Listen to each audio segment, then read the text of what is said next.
Taking Ownership is a reparation-based charity that restores, renovates, revitalizes Black-owned homes and small businesses.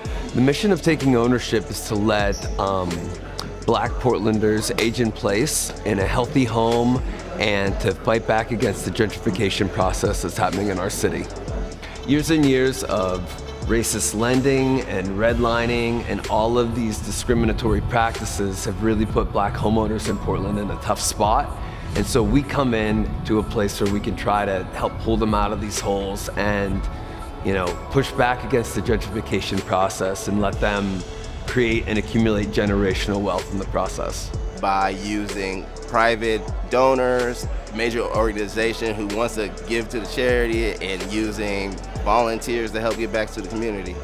SEMpdx and Engage has helped our mission by just giving us a bigger audience and giving us the opportunity to get our voices heard, which is one of the most difficult things to do. We've been able to collaborate with them and have access to different resources and tools that we may not conventionally have access to.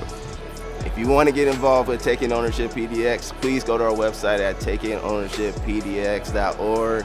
There you can sign up to volunteer, you can make a donation, you can refer a homeowner, you can refer a small business, and you can really make some equitable, tangible change in the Portland community.